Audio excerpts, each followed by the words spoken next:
네, 반갑습니다. 아까 우리 같이 축복한 대로 오랜만에 얼굴 보이시는 분들이 좀 많은 것 같아서 너무 반갑습니다. 다시 한번 환영하고 축복하고 또 오늘 처음 나오신 분들도 너무너무 환영드리고요. 예배 후에 그냥 가지 마시고 저를 만나고 가주시면 감사하겠습니다. 오늘 새가족교육 2주차 있죠? 그래서 잘 받아주시고 특별히 우리 앞에서 찬양하는 우리 샤엘 찬양팀에 또 이렇게 함께 섬기실 분들이 또 필요합니다. 그래서 이제 새가족교육 마치시고 그 섬김에 좀 자격이 되시는 분들은 또 지원 부탁드립니다. 각자 은사에 맞게 여러 팀들의 이렇게 사역 같이 하시면서 하나님 나라의 확장에 같이 함께 동참하셨으면 좋겠습니다. 야외 예배 광고가 있었는데요. 저희가 우리 백석대학교회에서 지난 부활주일에 원래 야외배가 계획이 되어 있었는데 비가 오는 바람에 5월 2일 우리 어린이 주일에 가정의 달로 해서 야외 예배를 진행을 합니다. 저희도 원래 계획은 4월 25일에 야외 예배였는데 그날 맞춰서 같이 그 예배 이후에 베데스다 광장에서 같이 야외 예배를 드릴 예정이에요. 그날 우리 지금까지 2번을 했는데 올리브 블레싱 말씀으로 함께 나누는 날이거든요. 그래서 올리브 블레싱과 관계된 어떤 2부 활동을 진행할 예정입니다. 그래서 그날은 마을 모임이 그 주는 따로 없고 그날 2부 순서로 마을 모임을 대체를 합니다. 잘 기억해 주시고 자세한 광고는 이제 정리돼서 나올 예정입니다. 세례 입교 대상자 되시는 분들은 이번이 기회입니다. 이번에 성인하고 청년 대학부를 제가 교육을 합니다. 그래서 저에게 그 세례나 입교 대상이 되시는 분들은 꼭 주저하지 마시고 이번에 한번 세례를 받고 주님 앞에 온전히 다시 한번 결단하는 시간을 잘 또 가져주셨으면 좋겠습니다. 계속해서 우리 또 영화부 유년부 교사 찬양 일동 교사 모집하고 있죠. 네, 저도 옛날에 유치부 처음에 이제 전도사로 시작을 했었는데 굉장히 욕을 그랬었어요. 네, 그런데 은사가 또 있으신 분들 계십니다. 좀 많이 좀 참여해 주시고요. 교사들이 많이 부족합니다. 우리 교사로 자원을 많이 부탁드립니다. 들어오시면서 우리 저기 문에 보시면 CCM 대회 포스터가 하나 붙어 있어요. 보시면은 K 가스펠, 뭐든지 K를 다 붙이면 이제 한국적인 그런 K 가스펠인데 이게 이제 기독교 TV CTS에서 주관하는 대회고요. 총 상금이 5천만 원입니다. 혹시 찬양에 이렇게 또 은사가 있으시거나 또 도전하고 싶으신 분들은 한번 더 도전해 봐주시면 좋겠어요. 참가 비용 5만 원이 있대요. 그래서 저기 보시면 심사위원들 쟁쟁하죠. 저기 한 두어 분은 제가 어릴 때부터 활동하시던 분들인데 아직까지 장수하고 계시는 것 같습니다. 네. 네. 우리 저기 마지막에 하덕규 교수님 우리 저희 학교에 또 얼굴이시죠.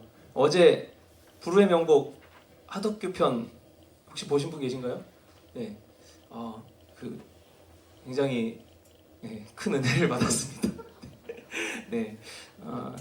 클립 영상이나 뭐 이게 올라오는 영상들을 꼭 한번 보시고 또 해주시면 감사하겠습니다. 우리 CCM 대회도 많은 참여 부탁드려요. 계속해서 우리 느헤미야서를 통해서 우리의 성전된 예배의 삶을 회복해 나가는 시간이죠. 우리 11번째 오늘 시간입니다. 자, 우리 인생 여러분들 얼마나 사셨어요? 인생? 이제 일단 기본 20년은 넘게 사셨죠? 예, 이 중에서 혹시 25년 이상 사셨다 한번 손 들어 주시겠어요? 예, 너무 당당하게. 예. 저기 뒤에 그렇게 안 생기신 분이 손 드신 마스크 때문에 그러나? 혹시 라면을 많이 드셨나요? 방부제 때문에 안 늙어서. 주여. 네. 네. 새로 오신 분들 이런 거 빨리 적응을 하셔야 평안이 찾아올 것을 믿습니다. 우리 인생 20년을 살았던 30년을 살았던 사실은 뭐 10살만 살아도 저희 아이들만 봐도 인생 참 힘들어한다 이런 모습이 보여요. 우리 인생은 끝없는 싸움의 연속입니다. 근데 왜 우리가 그런 인생이 주어졌을까? 우리가 죄인으로 태어났기 때문에. 처음 창조된 모습이 죄인은 아니었지만 우리가 타락한 이후에 계속해서 그 죄를 물려받고 태어나고 있어요. 죄가 있는 이상 인생은 계속해서 고달플 수밖에 없다라는 거예요. 죄와의 싸움인 거죠. 근데 이 싸움이 왜 끝이 없다 이렇게 느껴질까요? 끝없이 계속 죄를 짓기 때문이에요. 구원의 은혜로 이미 거듭난 우리들도 죄 짓기는 마찬가지라는 거죠. 이 싸움은 우리가 이 땅에서 이 육신 몸뚱아리를 입고 살아가는 동안에는요 끝나지 않습니다. 이 땅에서 이제 난 더 이상 죄를 짓지 않아 라고 딱 마무리하고 어느 정도 더 살지 못한다는 거예요. 근데 우리가 지치는 이유, 이 싸움의 길이가 길기 때문만은 아니다라는 거예요. 이길 수 있을 것 같으면서도 늘 똑같은 죄로 또 무너져 반복되는 거예요. 그게 나를 너무 지치게 만든다는 거예요. 때문에 내가 이렇게 거룩하게 살아서 뭐해, 해봤자 또 넘어질 건데 회의감을 느끼는 거예요. 이게 마귀가 주는 마음이라는 거예요.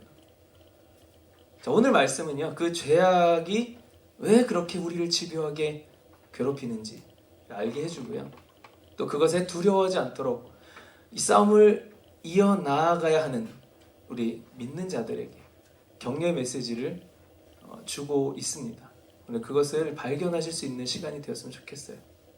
우리 먼저 오늘 본문 15절을 보시면은 느헤미야와 유다 백성들의 이 성벽 재건이 이제 52일 만에 이제 마무리를 합니다. 끝이 나는 거죠. 자, 구원을 받은 사람들은 이렇게 영적 성전인 자신의 모습 회복하게 되는 거예요. 물론 죄로 인해 이 무너져 버렸던 모습을 회복하는 그 모습은 좋은데요, 회복이 다 되었어. 난 이제 드디어 이제 회복이 된 거야. 완성됐어. 라고 생각한다고 해서, 그렇게 느껴진다고 해서 그동안에 그 회복을 저지하려고 왔던 그 죄의 공격 또한 딱 멈춰버리는 게 아니다라는 거예요. 회복이 다 됐는데도 공격은 계속된다는 거예요. 끝날 때까지 끝난 게 아니라는 거죠. 이 성벽 재건의 끝은요, 어떤 우리 인생의 한 에피소드 하나가 끝났다라고 보시면 돼요. 육신의 인생이 다 끝나야지 모든 이야기가 다 끝나는 겁니다. 에피소드 하나가 끝난 거예요. 근데 그거를 해피엔딩으로 착각을 해버리면 그 다음에 올 다음 에피소드의 그 다음 공격에 무방비하게 노출되어 버리게 된다는 거예요. 저도 우리 열정청년대학부 공동체와 함께 1년 한 몇 개월 정도 이제 함께 동고동락하면서 많은 일들이 있었습니다. 공동체 전체에 같이 가는 우리 사역에 관한 큰 싸움들도 있었고요. 또 개개인의 싸움 가운데 제가 이렇게 함께 같이 했던 적도 여러 번 있었죠. 근데 매번 느끼는 거는요, 하나가 끝나면 또 새로운 하나가 바로 이어져서 또 온다는 거예요. 마치 장편 드라마에서 이제 큰 틀의 한 주제는 이제 있어도 그 안에서 매 회마다 새로운 각각의 에피소드들이 이어지는 거죠. 그리고 그때마다 이 갈등 구조가 계속 반복이 되잖아요. 그때 그 에피소드의 주인공이, 그 등장인물 중에 한 명이 이제 그 주인공으로 정해져서 매번 새로운 주제로 갈등이 시작되는 그런 느낌이에요. 주제도 다양합니다. 부서 전체의 측면에서 보면 사역이나 어떤 행사 이런 가운데 일어나는 그걸 진행하면서 준비하면서 일어나는 문제 같은 것들이 있고요. 지금 이제 코로나나 이런 것들로 인해서 우리가 막히는 부분들, 다른 부서나 어떤 교회의 갈등 같은 것들이 있을 수도 있고요. 또 어떤 목회적인 문제들이 있을 수도 있습니다. 그리고 개인적으로는 가장 많은 게 이성 문제죠. 저한테 그래요. 누구랑 누가 사귀었다 헤어졌다 그러면은 이제 저한테 막 와요. 목사님 큰일 났어요. 계속 터지는 거예요. 관계의 문제, 또 가족 간에 좀 어려움들이 있는 분들도 계시고, 건강 염려가 있는 분도 계십니다. 경제적으로 어렵거나 학업, 진로 문제들 다양하죠. 이게요 끝나지 않는다는 거예요. 하나가 잘 마무리되면 또 하나가 터지는 거예요. 이때 이 문제들이요, 저나 우리 공동체에 관련된 이 지체들을 더 힘들게 하는 건 문제 자체의 어려움보다 물론 그것도 있지만 이것이 반복이 되는 거예요. 그게 우리를 힘들게 한다는, 반복되는 거. 분명히 한번 이겼던 싸움인데, 분명히 한번 이겼던 어떤 문제인데 힘들게 극복을 했는데 또 다른 문제가 쉴 틈 없이 밀고 들어온다는 거예요. 더구나 한번 이겨냈던 같은 주제의 문제가 또 치고 들어오는데 그때 또 못 이기는, 분명히 이긴 경험이 있는데 또 좌절하고 넘어진다는 거예요. 어떤 한 가지 죄나 문제들을 극복하였다 해도요, 다른 죄로, 다른 문제로 혹은 똑같은 것으로 이 공격이 반복이 된다는 겁니다. 저와 여러분이 어떠한 차원에서 우리가 구원의 확신으로 인해 이 성전된 모습을 회복을 했다라고 우리가 여길 때 그것이 온전한 회복은 아니다라는 거예요. 물론 주님이 이미 온전히 이루신 것은 맞습니다. 자, 하지만 우리가 믿음이 생겼다 해서 그것이 딱 끝이 아니라 그때부터가 시작이다라는 거예요. 성화의 시작인 거죠. 즉 믿음은 성전에 회복된 이 모습은 성전으로 회복해 가는 그 여정에 있어서의 싸움이 시작된다라는 거예요. 자, 하지만 우리에게 소망이 있는 것은 이 싸움 주님이 함께 해주신다라는 거죠. 16절을 보시면 성벽 재건에 반대하고 방해했던 이 대적들이 이 성벽 재건의 완성 소식에 두려워하고 있어요. 두려워한다는 모습을 나타내 보여주고 있습니다. 자, 이게 무슨 뜻입니까? 이 악한 마귀, 사탄 마귀는요, 우리 인간이 성전으로서 회복해가는 그 모습, 회복해가는 그 여정을 극도로 두려워한다라는 거예요. 자, 왜냐하면 이것은 한 사람이라도 더 지옥으로 끌고 가려는 이 마귀의 존재 목적, 자신이 존재하는 목적은 한 명이라도 더 물귀신 작전을 써서 지옥으로 같이 가야 되는 거예요. 다른 사람을 지옥에 보내고 자기가 살려는 게 아니에요. 너도 죽고 나도 죽자예요. 그 목적을 위해서 존재하는 게 마귀거든요. 자기의 그 존재 목적을 위협하는 게 이 예배자로서 성전된 모습으로서 창조된 원래 모습을 회복하는 그 사람인 거예요. 자기가 그걸 두려워하기 때문에 마귀가 오히려 이 두려움 때문에 회복되어가는 자, 회복된 자를 더 극심하게 공격한다라는 거예요. 우리 중고등부의 최성도 목사님 이제 큰 개 2마리를 키웁니다.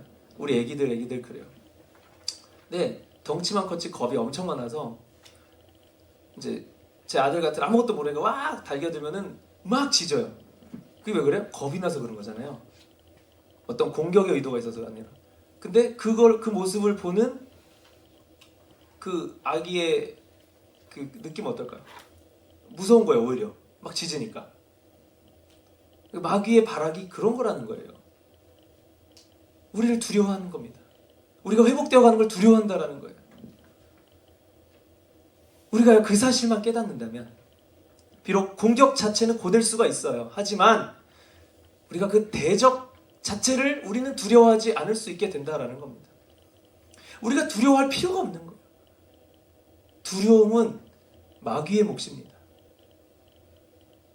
우리 엘리야의 갈멜산 전투 이야기 잘 아시죠? 혹시 모르신다면 성경책을 열어서 꼭 읽어보시기 바랍니다. 엘리야라는 선지자가 있습니다. 이 아합과 이세벨이라는 악한 왕과 왕비가 있었어요. 그들이 이 우상 숭배하는 이 제사장들을 세워서 이 이스라엘을 계속해서 죄악으로 몰고 가는데 이 엘리야는 담대하게 그들과 전투를 벌입니다. 네가 믿는 신과 내가 믿는 하나님 누가 더 진짜고 누가 더 능력이 센지 한번 겨뤄보자. 엘리야가 대승을 거두죠. 그런데 그렇게 승리를 하고 나서 엘리야는 오히려 두려움에 빠집니다. 왜죠? 아합의 그 왕비였던 이세벨, 이 여자가 더 악독한 미실 같은 존재.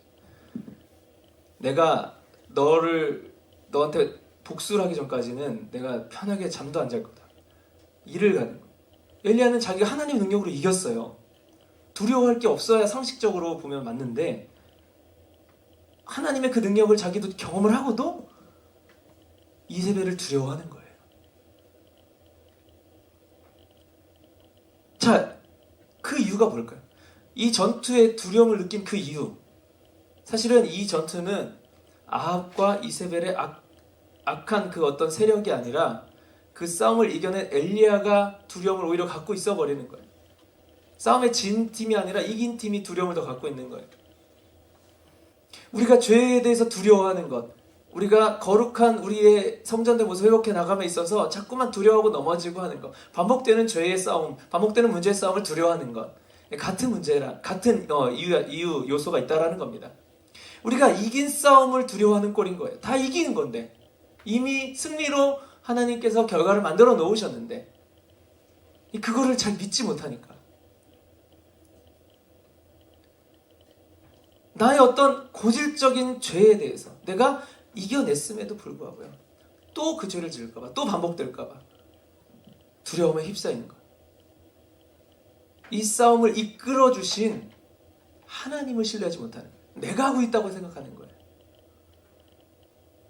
엘리야의 이 싸움, 오직 하나님의 능력으로만 이긴 싸움이죠. 엘리야가 무슨 능력이 있었겠어요? 마귀가 우리의 회복을 두려워하는 이유 역시 그것이 자신이 충분히 이기고도 남을 인간이 싸우는 게 아니라요, 자신은 절대 이길 수 없는 하나님이 싸우시는 거기 때문에 두려워하는 겁니다. 하나님이 역사하시기 때문에 두려워한다는 거예요. 회복 전에는, 우리가 성전된 모습을 깨닫기 전에는 우리가 죄 짓고 문제가 있는데 그게 죄인지도 몰라요. 그러니까 두려움 자체도 없어요. 그게 그냥 루틴인 줄 알고 사는 거예요. 그러다가 회복이 되었다라는 사인은 뭐냐면, 이제 그 싸움이 없어진 게 아니라, 이게 죄구나, 이게 나의 문제구나 라는 걸 깨닫는 게 회복이 된 거예요. 그렇게 회복되고 나니까 어때요? 이 죄의 실체가 보이니까, 이 사도 바울의 고백처럼 내가 변화되기 전에도 죄를 지었었던 거야, 내가 보니까. 근데 변화되고 났는데도 계속 죄를 짓네? 이게 경악할 노릇이지? 봤더니 그래, 내가 변화가 되고 회복이 되었는데 내가 지금 육신의 죄덩어리를 입고 있다 보니까 죄는 계속 짓게 되는구나. 근데 이제 새 사람, 성령으로 받은 새 사람이 내 안에 같이 있게 되니까, 얘가 이제 상대적으로 이게 죄인 게 내가 이제 보이는 것 뿐이구나. 내가 참 곤고한 사람이구나, 피곤한 사람이구나, 내 인생 정말 고달프구나, 이런 고백을 하는 거예요.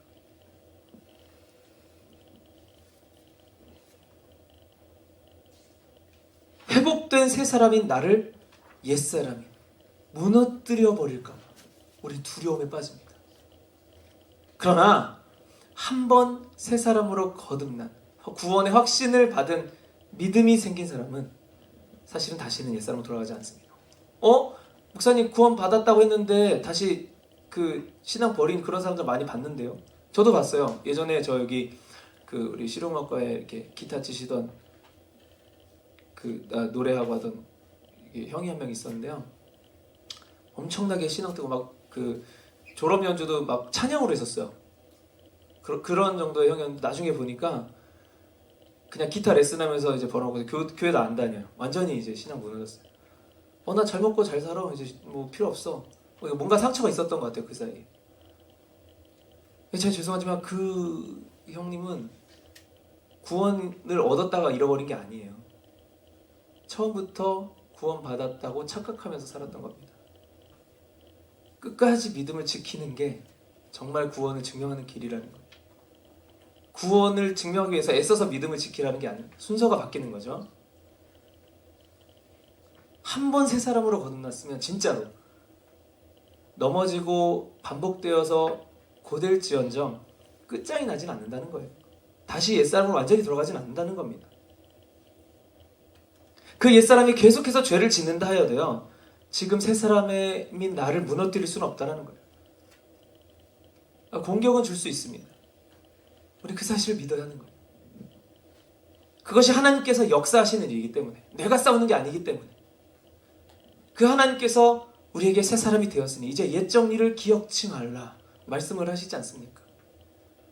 이러한 악한 세력들, 자기 자신들끼리 이제 결탁하고 막 자화자찬합니다. 서로 잘났대요, 자기네들이.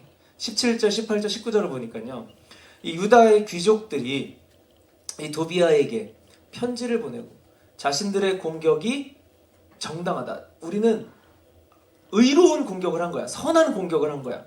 야, 너 잘했어. 야, 괜찮아. 할 일 한 거야. 뭐 이렇게 서로 격려를 해요.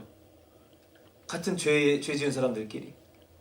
악을 정당화하는 모습인 거죠. 우리가 싸워야 할 부분이 바로 그거라는 거예요. 우리 안에서도요, 이 죄를 지을 때 이 죄의식이 괴로워서 그 괴로움을 잊기 위해서 어때요? 이 죄를 정당화시킵니다. 야, 그래, 이 정도는 하나님 이해하시겠지. 야, 내가 이거 그래 잠깐 죄져도 나 뭐 이겨냈다며, 새 사람이라며, 괜찮은 거야. 괜찮아, 잘했어. 그럴 수 있어. 정당화하는 거예요. 그래, 진정한 승리와 회복은 죄를 안 짓는 게 아니라요, 이 죄를 참되게 회개하는 거예요. 안 지을 수 없죠, 우리는. 근데 그러니까 차라리 마음 편하게 짓자가 되어서는 안 된다라는 거예요. 안 지으려고 어떻게 하다가 죄를 지어요. 혹시나 이게 죄라고 내가 좀 깨닫지 못했는데 지어버리고 나중에 알게 되었어. 이런 사람 어때요? 정말 싹싹싹 빕니다. 다시는 그러지 않겠습니다. 근데 또 그렇게 되죠. 그게 거짓말이라서가 아니라 다시는 안 그러겠다라고 이렇게 빈말로 하고 내가 맘 편하게 또 죄져야지, 이런 심리가 마음에 깔려있지 않아야 한다라는 거죠. 참된 회개, 회복을 증명하는 모습인 겁니다. 도비아와 그 귀족 일당들은 이 성전 재건의 사역이 하나님께서 하시는 일이다, 하나님의 오더라라는 거를 알고 있었어요. 그랬음에도 불구하고요, 자신들의 죄를 회개하기는커녕 오히려 그 종인 느헤미야를 계속해서 협박하는 편지를 보냅니다. 우리 안의 죄악은 이렇게 계속해서 또 공격하고 하는 거예요. 우리가 회복된 것에 개의치 않고, 회복됐어? 이제는 그래, 회복됐으니까 이제 나 공격 못하겠어, 이게 아니에요. 회복됐어? 그래, 내가 한번 또 무너뜨려 보리라. 그리고 계속 공격이 온다라는 거예요. 자, 이럴 때 우리가 어떻게 해야 될까요? 바로 우리 7장 1절의 말씀처럼 회복된 성전의 기능을 풀 가동을 시켜야 됩니다. 성전의 기능이 뭐죠? 성전의 기능, 예배 아니겠어요? 예배는 하나님께 영광을 올려드리는, 하나님께 영광이 되어지는 우리의 모든 행위, 예배인 거죠. 성전에서 이루어져야 할, 성전이 합당하게 성전 안에서 행해져야 할 그 기능, 성전의 기능, 성전이 지어진 목적이 바로 그 예배를 위해서이잖아요. 우리가 성전으로 회복되었다는 건 우리 안에 예배가 회복이 된다는 거거든요. 그 기능을 풀가동을 시키라는 거예요. 이게 이 죄의 공격에 대한 아주 적극적인 솔루션이 된다는 거예요. 성전이 회복되었다면 이 죄가 공격하든 말든, 내가 죄로 넘어졌든 안 넘어졌든 계속 예배하는 거예요. 아랑곳하지 않고 우린 참된 예배자로 서면 되는 거예요. 우리 오늘 찬양 인도한 우리 김재호 형제 갑자기 인도하게 되었어요. 우리 원래 인도 예정이었던 우리 김선진 형제님 갑자기 간호사인데 여기 수술이 잡혀서. 어때요? 그러면은 준비가 안 됐으니까, 혹은 재호 형제가 좀 주중에 죄를 많이 지었으니까 이렇게 갑자기 준비 안 된 채로 서면 안 되나요? 그렇지 않다는 거예요. 하나님, 내가 자격이 없으니까 난 오늘 예배를 못 드리겠습니다. 나 오늘 주일 지키지 않겠습니다. 이게 아니라 그럼에도 나오는 거예요. 왜? 내가 깨끗해서 나오는 게 내가 자격이 있어서 예배를 드리는 게 아니기 때문에 나와서 회개하는 겁니다. 예배의 기능을 풀가동시켜야 되는 거예요. 느헤미야가 어떻게 했습니까? 재건된 그 성벽에 이제 노래하는 사람들과 레위 사람들을 세웁니다. 예배자들이죠. 음악으로 예배한 예배자들. 또 레위인들은 하나님을 예배하는 그 제사장의 지파였죠. 엄밀히 따지면 이들은 이제 요새 말하는 예배 인도자들인 거예요. 유다의 모든 백성들이 사실은 다 예배자인 겁니다. 그들을 공격하던 유다의 귀족들도 사실은 여기에 포함되는 사람들이에요. 그러나 그들은 계속해서 죄를 정당화하는 거예요. 내가 오늘 예배 못 드린 거, 내가 오늘 좀 거룩한 이 삶을 살지 못한 건 다 이유가 있기 때문이야. 하나님 다 이해해 주실 거야. 똑같은 예배자로 부름 받은 사람들인데 이들은 회복의 모습을 보이긴커녕 예배 기능을 가동하기는커녕 이 안에 죄의 기능을 정당화시키게 되는 거죠. 옛사람의 모습인 겁니다. 예배자로 선 우리 안에서 일어날 수 있는 내부의 공격이라는 거예요. 우리의 죄는 바로 그런 겁니다. 우리가 함께 모여 예배하고 찬양 듣고 찬양하고 말씀을 듣고 기도해야 하는 이유가 바로 이거죠. 계속해서 예배 자리로 나아가는 거예요. 죄가 많으면 많을수록 더 무너지면 무너질수록 내가 좀 쉬어야겠다. 내가 사역이 고되니까 나는 좀 내가 이렇게 하는 게 이게 내 인생이 아닌 것 같아. 이게 정말 진정으로 하나님께 나아가는 길인가? 좀 고민해봐야겠어. 내가 잠깐 쉼을 가져야겠어. 그 쉼을 갖기 위해서 하나님과 멀어져 버리는 거예요. 하나님과의 관계를 회복하기 위해서 하나님과 멀어져 버리고 쉰다는 게 이게 말이 되냐는 거예요. 오히려 더 그 자리로 나아가야 회복의 길이 열리는 겁니다. 자, 2절에서는 이 하나냐라는 리더를 세워요. 그래서 그 자격이 하나님을 경외하는 것 때문이다라고 말씀을 합니다. 느헤미야가 하나냐라는 한 사람을 리더로 세우는데 이 사람을 리더로 세운 이유는 이 사람은 하나님을 경외하는 사람이기 때문이야 라고 이야기하는 거예요. 우리가요, 죄를 두려워하기보다 그 죄를 이기시는 하나님을 더 두려워할 때요, 진정으로 예배할 수 있는 겁니다. 그렇게 하나님을 우리가 두려워한다 했을 때 죄가 안 두렵고 하나님만 두려운 게 아니라 상대적으로 죄도 두렵습니다. 우리는. 왜? 우리 힘만으로 마귀는 이길 수 없기 때문에. 하지만 그 마귀를 이기고 나면 하나님이 우리의 편이시기 때문에, 우리가 하나님의 편이기 때문에 우리는 그 하나님을 의지해서 마귀에 대한 두려움을 상쇄시키고 남을 수 있는 힘을 얻을 수 있다는 거예요.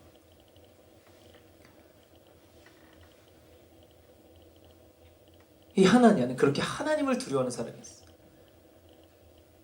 예배 안에서 하나님을 인격적으로 만났을 때 우리는 하나님을 경외하고 하나님을 두려워하는 이 마음을 열게 됩니다. 그리고 하나님을 경외하는 사람만이 참된 예배를 드릴 수 있고, 그 모습은 결국 죄를 두려워하지 않는, 상대적으로 덜 두려워하는 모습이 되는 겁니다. 여러분들 축복합니다. 죄를요, 죄로 이기지 말고 예배로 이기시기 바랍니다. 자, 이렇게 느헤미야는 이 3절에 해가 뜨기 전까지 계속해서 성을 잘 지키라 명령을 합니다. 성벽이 회복은 되었지만, 성전이 다 재건은 되었지만 아직 아침이 오지 않았어요. 어둠을 틈타서 어두울 때, 잘 뭔가가 보이지 않을 때 죄가 들어오는 거예요. 우리의 눈을 가려버리고 우리가 죄가 죄인 것을 깨닫지 못할 때 죄는 우리에게 침투합니다. 공격이 계속되는 거예요. 성벽이 완성이 되었는데 아침이 오지 않았어요. 이 밤을 틈타서 어두운 가운데 죄가 계속 공격하는 겁니다. 이미 우리는 구원을 받았지만 예수님이 오시는 그 우리 영적 아침이 오기 전까지, 재림의 그날이 오기 전까지 죄로부터 나를 철저히 지키는 그 치열한 싸움, 반복되는 끝날 것 같지 않은 그 싸움을 우리 육신의 인생을 짊어지고 있는 내내 해야 한다는 거예요. 우리의 숙명입니다. 믿는 자의 숙명인 거예요. 하나님 나라를 소유한 자의 숙명인 거예요. 그래서 예수 그리스도로 온전히 회복한 사람은 이 땅에선 끊임없는 고난의 삶을 살게 되는 겁니다. 우리의 거룩을 지키며 사는 것, 이것은 타락한 이 땅에서는 너무너무 당연한 고난입니다. 우리가 지난 고난주간 무엇을 함께 나눴나요? 이런 고난, 우리에게 복이다라고 우리가 선포하지 않았나요? 이게 고난이기 때문에 우리한테는 유익이 아니야, 무익한 거야 라고 치부해버리지 않으실 수 있기를 축복합니다. 또한 이 싸움이 너무너무 고돼서 아예 신앙을 포기해버리거나 혹은 세상과 또 양다리를 걸치고 사는 그런 거짓 신앙인이 되어서는 안 될 겁니다. 우리가 4절에 보니까 완공된 성은 크기는 컸는데요, 그 안에 사는 사람들은 매우 적었다라고 기록이 되어 있습니다. 바로 마지막 때에 그 믿음을 지키는 자들은 너무너무 적을 거야 라고 말씀하시는 거예요. 마지막에 남은 자를 일컫는 말입니다. 그 고된 싸움을 아침 해가 뜰 때까지 끝까지 포기하지 않는 사람.